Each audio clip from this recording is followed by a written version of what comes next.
పరిశుద్ధ గ్రంథములో దేవుని వాక్యమును ధ్యానించుకుందాము. యోహాను సువర్తమానము 5వ అధ్యాయము 24వ వచనము. నా మాట విని నన్ను పంపిన వాని యందు విశ్వాసముంచువాడు నిత్య జీవము గలవాడు.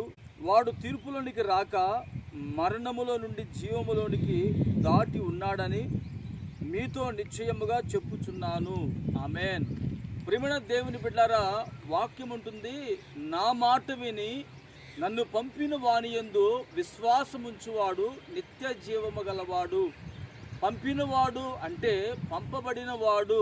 ఎవరు పంపబడ్డారు తెలిసిన? ప్రభు అయిన యేసు క్రీస్తు వారు మన కొరకు, ప్రపంచ మానవాళి కొరకు ఆయన లోకమునకు పంపబడినవాడు.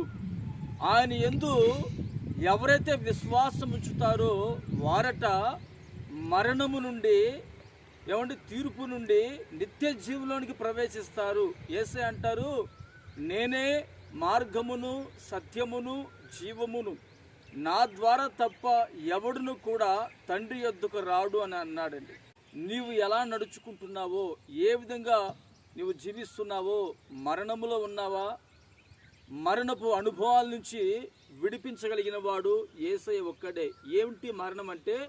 చీకటి, పాపము, అంధకారము, త్రాగుడు, వ్యసనములు, ఇవన్నీ మనిషి జీవితాన్ని మరణానికి తీసుకుని వెళ్ళిపోతాయి.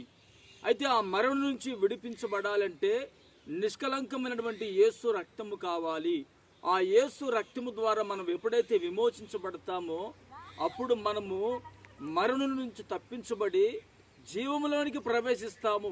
మరి ఆ జీవంలోకి వెళ్ళాలి అంటే బ్రతికి ఉండగానే, జీవిస్తూ ఉండగానే యేసయ్య మీద మనం విశ్వాసము చూపగలిగితే ప్రభు మనం నిశ్చయముగా నిత్య జీవమునకు మనను వారసులుగా మలచునుగాక.